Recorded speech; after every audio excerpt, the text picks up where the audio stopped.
Right now, though, let's talk about two of the big issues. First, riding tenants, but also the migrant bill, the illegal migration bill, where government has diffused a rebellion from backbenchers. Let's talk to Conservative MP Jonathan Gullis. Good morning to you.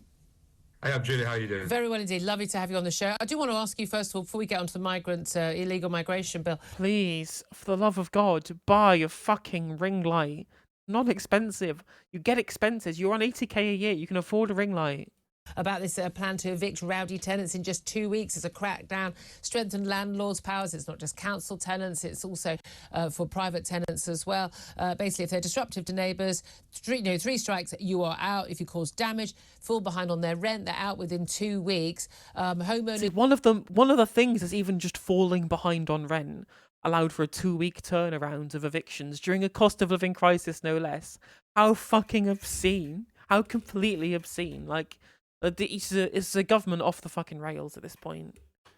Weird how Go failed to mention this over the weekend. Yeah, funny how when there was scrutiny from the Sunday morning mainstream radio presenters and TV presenters when he was getting questioned, no mention of it at all. Soon as Monday rolls round and then they get to be able to swan into Talk TV and GB News, suddenly it's all, yeah, fuck the renters.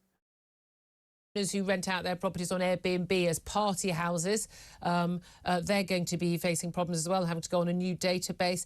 And this is about an action plan, the Prime Minister says, to increase, to tackle issues of antisocial behaviour. I know a lot of people who are landlords say this is a massive issue, getting rid of tenants who either don't pay their bills or a nuisance. It takes months and months and months to get rid of them. Once you've even got to court, this is a measure that many will welcome. Do you welcome it? I absolutely welcome it. I've dealt with a number of constituents from across Stoke-on-Trent, North Kidsgrove and Torque who have raised concerns about certain neighbours where it's very clear that drug dealing or drug abuse is taking place, late night drinking, people exposing themselves in the middle of the street at all hours of the night. Oh no, people engaging in drinking and taking recreational drugs in the privacy of their own home. Gods. Stoke-on-Trent, you know. No, Julia, come on, you know Stoke-on-Trent well. That is not. I got the Stoke mentioned in before you did. I can't believe it. Your husband's very sound, and you know that he wouldn't allow that to happen. So let's be careful with that one, Julia. But all I can say is that, you know, this is a very welcome situation because, of course, I do understand why some landlords would be nervous about the banning of Section 21 orders. But actually what the Prime Minister's done is getting that balance right between landlords not being able to randomly just kick people out without fair notice versus those landlords who obviously want to make sure they actually have their properties looked after. And when you've got a couple of scroats who need kicking out, then obviously we'll be able to do that much quicker, and that will make a big difference to local communities. Sick of the fucking language. It's so like fundamentally classist, isn't it?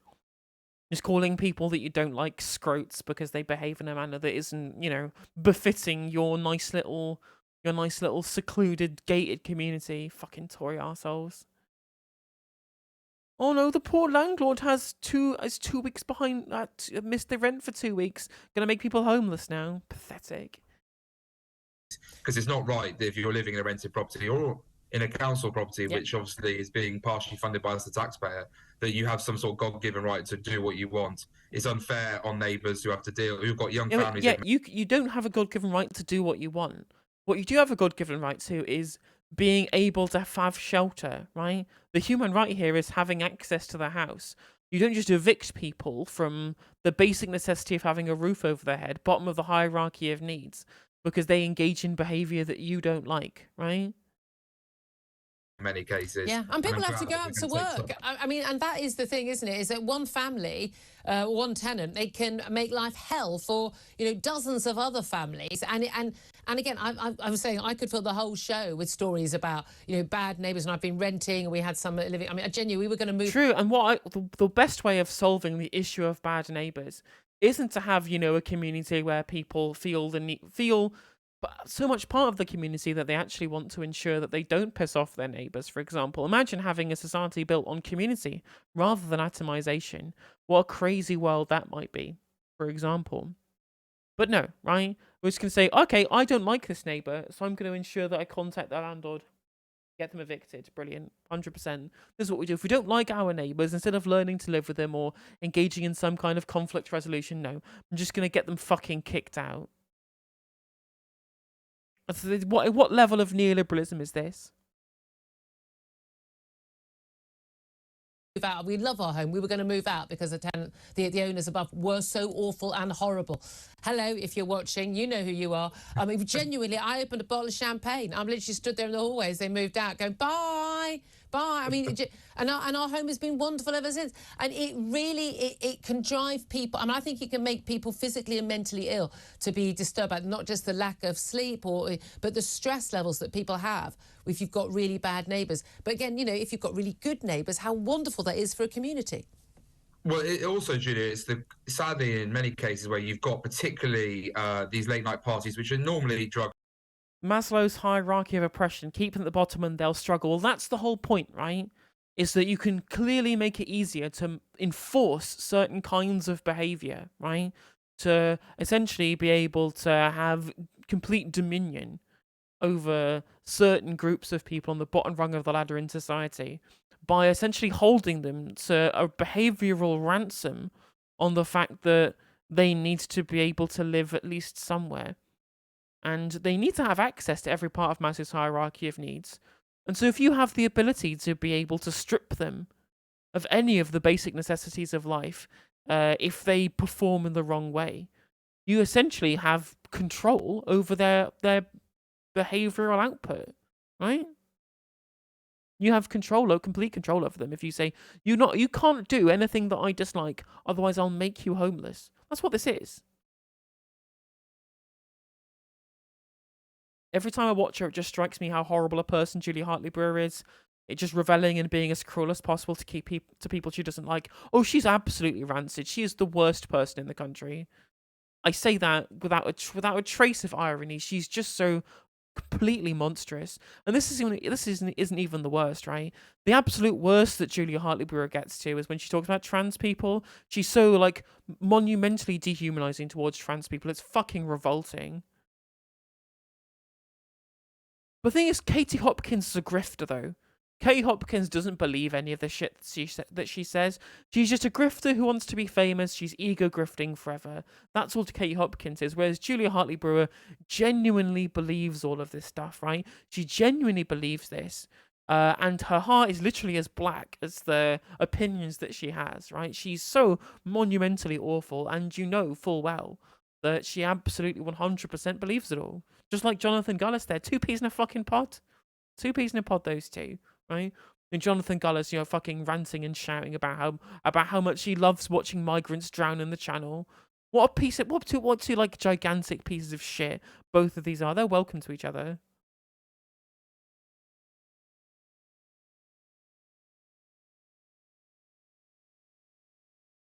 And alcohol fueled. Yeah. You've got criminality coming into your streets, and it does just take literally one house on that street to ruin the entire street for the neighborhood. Yeah. And you know, I love walking up and down those communities where I'll get every person knocking, asking me to come to their door and give me the whisper about number X down there. A bloody so-and-so needs a good kick up the backside, go and get a job, needs to be kicked out of their house. And I couldn't agree with them more. And finally, I'm going to able literally fucking neighborhood watch type shit. Literally just fucking Chinese whispers around the neighborhood about who you want to be able to evict. It's so like it is so ghoulish. Like, imagine how can you believe this stuff, and just do like the rounds with your neighbors about, you know, conspiring to get people that you live near evicted, rather than, I don't know, going up and talking to them and resolving the issue like fucking adults. Surely the adults are in the room already. It's literally fascist thinking. I mean, it sounds like it. Oh, your question, sorry. I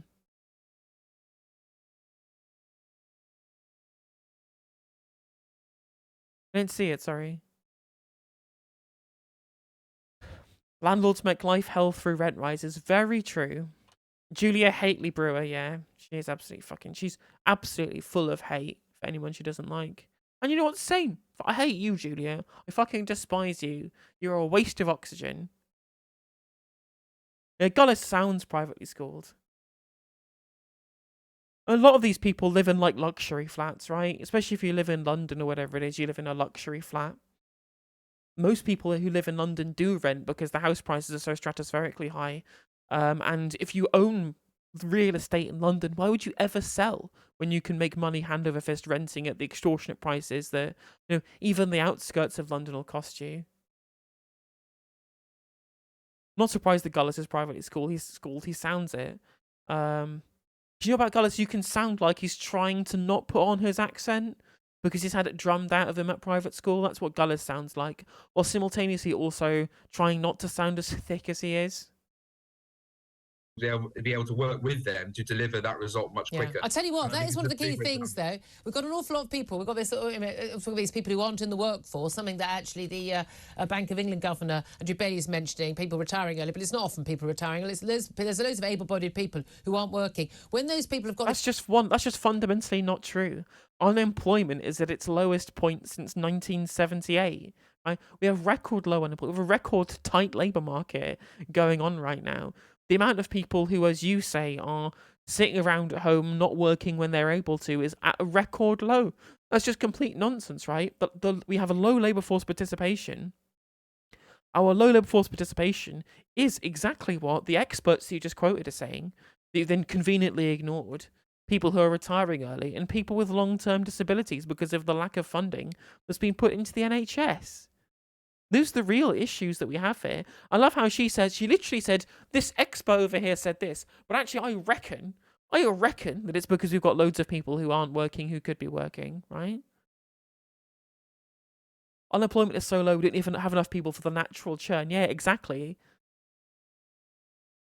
I'm sure she respects the disabled people. 100, yeah. I bet she thinks all the people with long-term disability are just faking it for the welfare check. To get up in the morning, you'll find there won't be quite so many rowdy parties because they've got to actually get a decent night's sleep. So I'm a big fan getting everyone to work, because then they become much better neighbours. Let's also talk about the migration issue, because actually one of these... Oh, do I have to watch migration? I guess if I'm going to do this as a segment about this bellend, I should just do it. I should listen to the migrant stuff as well. Oh God, it's me repeating myself over and over and over again. But this guy is even more draconian and ghoulish when when he's talking about refugees, right? If there's one group of people that he views as lower than the working class, it's refugees. Reasons why the illegal migration bill is a very popular bill. I mean, a lot of the papers don't like it, human rights lawyers don't like it, but an awful lot of... Oh, I can't believe that people who are into human rights don't like it. Oh, brilliant. But, people who've come out, random members of the public who've been lied to by the right-wing press, like the vast majority of newspapers do support it, actually. Maybe, like, The Guardian don't, right? Okay, brilliant, right? You've upset The Guardian, not exactly difficult. And then there are, like, the Times, the Mail, the Express, the Telegraph, they're all in support of all of the illegal migration bill. So I'm glad that you're taking the side of a bunch of rich people who, to be fair, who pay her bills because she is suckling the Murdoch teat currently. Apparently their views are really important on this one, but the human rights lawyers whose literal job it is to be able to identify when people's human rights are in violation. Oh no, they don't like it at all. Weird. Public's tired of experts, guys. Don't forget, guys. Private school boys do use the word scrotes about the general public. Well, that's how this guy fucking views all working class people. Such a twat. Of not just Tory MPs and Tory voters, but an awful lot of Labour voters as well are very big fans of this, is because they actually don't want a bunch of people who've arrived on a dinghy across the channel, having paid people traffickers, and ending up in a hotel or a house at the end of their street. That's the reality. I wouldn't, you wouldn't, no one else would. Yeah, brilliant. I wonder why they're in the hotels, Julia. Is it because they won't open any safe and legal routes? So people, therefore, have no other choice to get here by small boat crossings, which then puts them into our already backed up asylum system that is backed up due to massive underfunding because of austerity. And they're also being housed in hotels specifically because the government are using a subcontractor.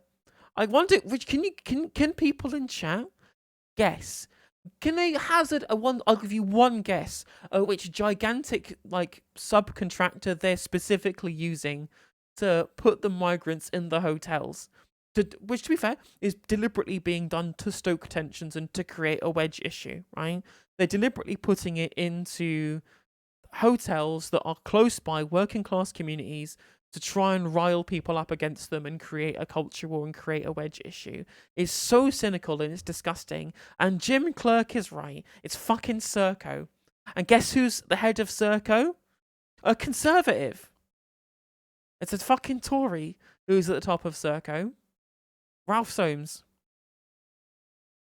They're just taking public money from a situation that we're in that they caused themselves due to their poor record in government, and using it as an excuse to shovel public money into the pockets of their fucking mates. Of course they are.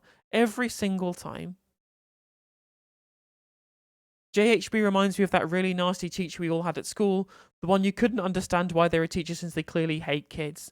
Yeah, exactly. But at least in her job, right, being a member of the media, the main job of the media is to talk about how much you hate humanity in general, which she clearly does. I think they're in Britannia hotels mostly, which are the worst major chain of hotels. I mean, I wouldn't be surprised.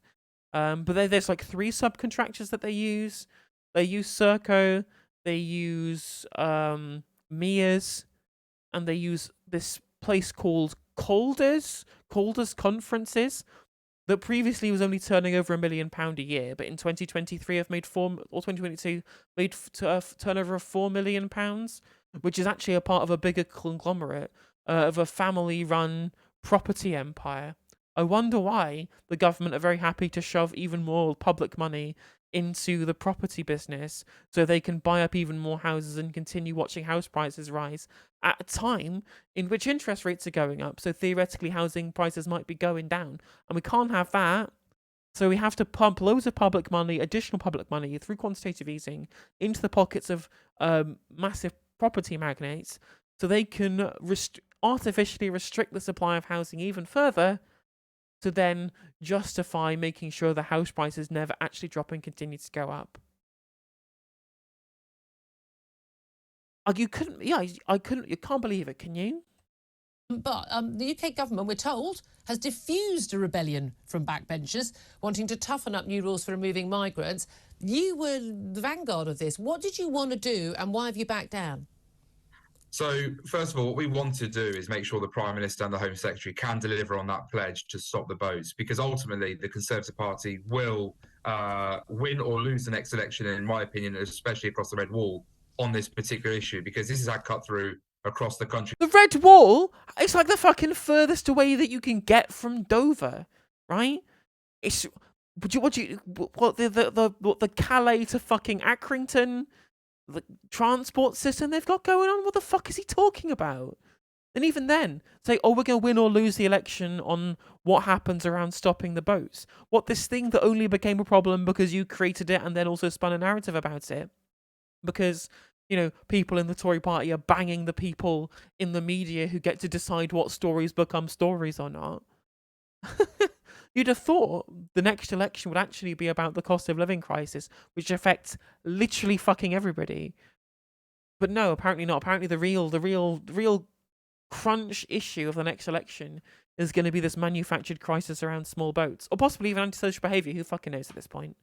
Starmer definitely doesn't want to change anybody's mind, because he's going to continue following wherever the Tories want to lead him along with this little dangled carrot. Because as you say, Julia, people are absolutely livid to see millions of pounds a day of taxpayers' money being used for hotels, seeing people illegally enter. Your government chose to do that. Your government were the one who wanted to pay the money to put them up in hotels. To the system, enter our country, gaming the system, coming from safe mainland France, but claiming somehow fleeing persecution. Gaming the International Refugee Convention by following what the convention fucking says. That's not gaming the convention. That's just what the convention is. It's simply not right, especially when this country has, as we've already heard since 2015, had 500,000 people come here through safe and legal routes via from Ukraine, Hong Kong, Syria and Afghanistan. What we wanted to do was to toughen the bill up in order to make sure we close every legal loophole. So that makes it clear that these Rule 39 orders, that, by the way, have no basis in law, were not part of the Convention on Human Rights when it was signed back in the 1950s, something that came in 2005. We want to make it clear that UK judges are simply to ignore those rulings. Others are to disapply further sections of the Human Rights Act. Yeah, can you point out how many of those there are, Jonathan? Interesting, they never tell you the figures, isn't it? Which we think could be used in litigation to frustrate us removing people. I've got 2 amendments up today. One is actually banning the use of hotels. Another one is preventing people being allowed to return if they somehow lodge a successful human rights claim in the upper tribunal with the Home Office. And then Bill Cash was doing one as well on injunctions. It's literally, I can't believe they must not hear themselves. Literally just saying people have too many human rights. I mean, we have a deputy prime minister, fucking Dominic Raab, who's on record as saying that he thinks people have too many human rights. And the people watching, the sycophants watching this shit, are too dumb to realise that, yeah, your human rights are next, mate. Do you think they'll just stop with the quote unquote undesirables? Nah, mate, you're on the chopping block next when it comes to your workers' rights, mate. And you will be safe in the knowledge that you think it can never possibly happen to you. Well, don't say that we didn't fucking warn you.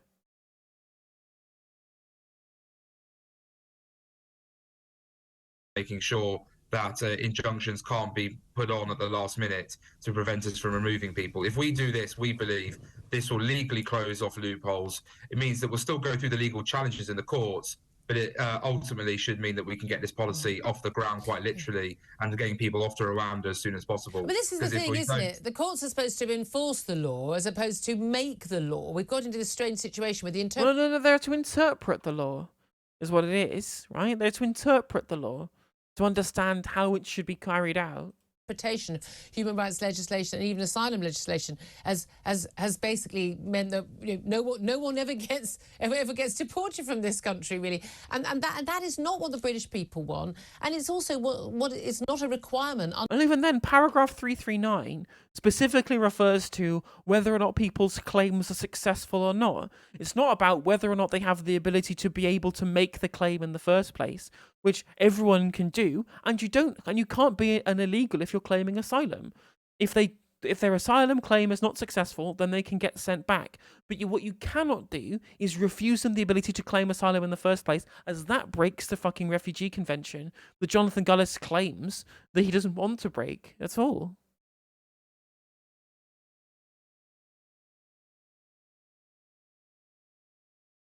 Gullis just comes across as a corporate shill that would be frowned upon by people with actual power. A tool by any other name would still be a tool. Well, very true. Don't they deport the children of Windrush immigrants to Jamaica all the time? Funny that, isn't it? Under our international commitments. We spoke to George Brandis. He's the former High Commissioner to the UK from Australia, but he had an instrumental role in the Australian government when they dealt with their boat migrant problem, which was genuinely people were dying on huge numbers and the seas north of Australia, and he pointed out it is incredible that the Daily Mail, who were absolutely fucking rabid at the idea of trying to remove the human rights of desperate people fleeing whatever perilous situation that they're in to cross the channel to claim asylum. Yet we're very happy to invoke the Human Rights Act to protect the anonymity of its embattled and incredibly oppressed journalists. Definitely not highly paid journalists of the fucking Daily Mail. Is Stoke part of the Red Wall? I think it is, yeah. I think those seats that are kind of between Birmingham and Manchester, I think that counts as the Red Wall, right? Who fucking knows at this point? The Red Wall is an enigma, quite frankly. Once we're at this point, it's become mythologized so much about as being the key to everybody's electoral success. Basically nobody even knows what constitutes being a Red Wall seat or not, or what constitutes the demographics of the Red Wall seats. Even they're all fucking different. Like, come on. The only thing that really unites the Red Wall is their support of leaving the European Union. That's basically it. And even then, their support of leaving the European Union isn't based upon the fact that they are the Red Wall specifically. It's based upon the demographic makeup of the kind of seats that they are, which is usually suburban and rural. You have a duty of care to these people, but the duty of care doesn't mean they have to live in your country. You just have to find them somewhere safe to live. And that is the crucial issue here. Well, as you say, Julia, it's the humane thing to do to want to stop people needlessly risking their lives to cross the English Channel when they don't need to because they're already in safe mainland France, having travelled through other safe mainland European countries, which are perfectly acceptable. Red Wall